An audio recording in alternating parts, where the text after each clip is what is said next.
Hello வணக்கம், இது உங்கள் சிவி ஸோ எல்லோரும் எப்படி இருக்கீங்க? இப்போ பார்த்தீங்கன்னா தரமான சூப்பரான 15வது வாரத்தோட, அதாவது கடைசி வாரத்தோட 4வது நாள் காலை வேலை ஓட்டு நிலவரத்தை நம்ம பார்க்க போகிறோம். இந்த நிலவரம் கலவரமாக மாறி இருக்கா அப்படின்றத பார்க்கலாம். அதுக்கு முன்னாடி பார்க்குற எல்லாருமே நம்மளோட சேனலை சப்ஸ்கிரைப் பண்ணிட்டு பாருங்கள், லைக் பண்ணுங்கள், கமெண்ட் பண்ணுங்கள், ஷேர் பண்ணுங்கள். இப்போ வாங்க இந்த வீடியோக்குள்ளே போகலாம். ஸோ இந்த மிட் வீக் எவிக்ஷன் அப்படின்ற ஒரு விஷயம் வந்துட்டு நடக்காது அப்படின்ற மாதிரி வந்துட்டு ஒரு சில அப்டேட்ஸ்லாம் வருது. ஸோ டைரெக்டாக அந்த 4 பேருமே வந்து ஃபினாலே அந்த ஸ்டேஜுக்கு போக போகிறாங்க போல இருக்குது. அதில் இருந்தால் 1 by 1 போயிட்டு கடைசியில் 2 பேர் வந்து அதுக்கப்புறம் ஒருத்தவங்க வந்து வின் பண்ண போகிறாங்க. ஸோ உங்களோட கருத்தை சொல்லுங்கள். இந்த சீசன் 9 பிக் பாஸ் சீசன் 9ஓட டைட்டில் வின்னராக யார் வருவாங்கன்னு நீங்கள் நினைக்கிறீங்க? யார் வரணும்னு நீங்கள் நினைக்கிறீங்க? யாரை இந்த டைம் மிஸ் பண்ணுறீங்க? மறக்காம கீழே கமெண்ட்ஸ் பண்ணுங்கள். இப்போ வாங்க இந்த வீடியோக்குள்ளே போகலாம்.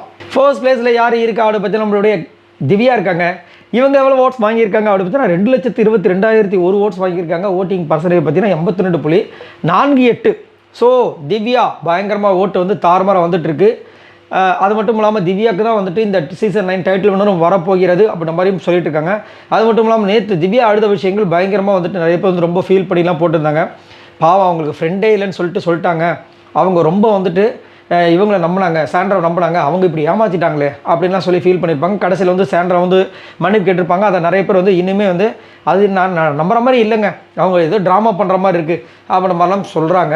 உங்களுக்கு என்ன தோணுதுன்னு சொல்லுங்கள். அது மட்டும் இல்லாமல் திவ்யா இந்த சீசன் 9 டைட்டில் வின்னராக வருவாங்களா இல்லையா? ரெண்டாவது பேஸ் பார்த்தீங்கன்னா சபரி இருக்காங்க. இவங்க எவ்வளோ ஓட்ஸ் வாங்கியிருக்காங்க அப்படி பார்த்தீங்கன்னா 1,26,708 ஓட்ஸ் வாங்கியிருக்காங்க. ஓட்டிங் பர்சன்டேஜ் பார்த்தீங்கன்னா 29.95.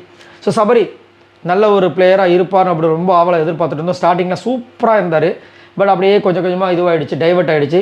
அது மட்டும் இல்லாமல் இப்போ ரீசெண்டாக பார்த்தீங்கன்னா அவரோட விஷயங்கள் கொஞ்சம் நம்மளுக்கே ஒன்றுமே புரிய மாட்டுது. இது சபரி தானா அப்படின்ற மாதிரி இருக்குது. ஆனால் எமோஷ்னலாக வந்து எஃப்ஜியை பற்றி சொன்ன விஷயங்கள்லாம் ரொம்ப அழகாக இருந்துச்சு. அதேமாதிரி சபரியை பற்றி கெமி சொன்ன விஷயங்கள் ரொம்ப பார்க்கறதுக்கு ரொம்ப அழகாக இருந்தது.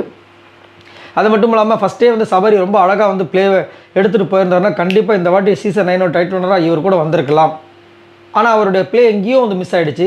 அதை வந்துட்டு திவாகர் சொன்ன மாதிரி குரூப்பிசம் அப்படின்ற ஒரு விஷயத்தில் மாட்டிட்டாரா, இல்லைனா வந்து அக்கா தம்பி தங்கச்சி இந்த மாதிரி ஒரு பாச பிணைப்பில் வந்து பிக் பாஸ் சீசனுக்குள்ளே மாட்டிட்டாரான்ற விஷயங்கள் தெரியல. இது அவரை பொறுத்தது.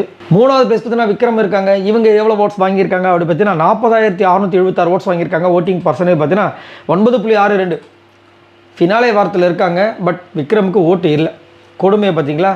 ஸோ அந்த அளவுக்கு தான் விக்ரமோட விஷயங்கள் மக்கள்கிட்ட ரீச் ஆகிருக்கு. பட் இருந்தாலும் என்னோட கருத்து கண்டிப்பாக வந்து இவருக்கு ஒரு ரன்னராவது கிடைக்க வாய்ப்பு இருக்கலாம், கொடுத்தா நல்லாயிருக்கும். ஏன்னா கேமுக்காக நிறைய விஷயங்கள் பண்ணியிருக்காரு, அது மாற்றுக்கிறது கிடையாது. நெகட்டிவ் பாசிட்டிவ் அதெல்லாம் தவிர்த்து பார்க்கும்போது அதே மாதிரி விக்ரம் கனி அவர்கள்கிட்ட பேசின விஷயங்கள் பார்க்கறது ரொம்ப எமோஷனலாக இருந்துச்சு. 2 பேரோட அந்த நட்பு ரொம்ப அழகாக இருந்துச்சு. யாரெல்லாம் பார்த்து ரசிச்சிங்க அப்படின்றத சொல்லுங்கள். 4வது பார்த்தீங்கன்னா அரோரா இருக்காங்க. இவங்க எவ்வளோ ஓட்ஸ் வாங்கியிருக்காங்க அப்படி பார்த்தீங்கன்னா 33,617 ஓட்ஸ் வாங்கியிருக்காங்க. ஓட்டிங் பர்சன்டேஜ் பார்த்தீங்கன்னா 7.95. ஸோ அரோரா கண்டிப்பாக வந்துட்டு இந்த சீசன் 9 என்னவா வரப்போகிறாங்க, வின்னரா ரன்னரா இல்லை 4th பிளேஸா இல்லை 3rd பிளேஸ்ன்றது இப்போ வரைக்கும் பார்த்தீங்கன்னா ஒரு மர்மமாகவே இருக்குது. என்ன நடக்க போகுதுன்னு தெரியல. உங்களோட கருத்தை சொல்லுங்கள். அரோரா இந்த சீசன் 9 என்ன பொசிஷனில் வாங்கி வெளியே போவாங்கன்னு நீங்கள் நினைக்கிறீங்க? ஏன்னா இது வரைக்கும் பார்த்தீங்கன்னா நம்ம எதிர்பாராத விதமாக இவ்வளோ தூரம் வந்துட்டாங்க. ஸோ யாராலையும் வந்து அரோரா வந்து ஜட்ஜ் பண்ணவே முடியல. ஸோ இப்போ என்ன நடக்குன்னு நினைக்கிறீங்கன்றதை மறக்காம கீழே கமெண்ட்ஸ் பண்ணுங்கள். ஸோ இவங்க எல்லாரும் மொத்தமாக ஓட்ஸ் இது வரைக்கும் பார்த்தீங்கன்னா 4,23,200 ஓட்ஸ் வாங்கியிருக்காங்க. ஸோ உங்களோட கருத்தை சொல்லுங்கள். பாய் நண்பர்களே.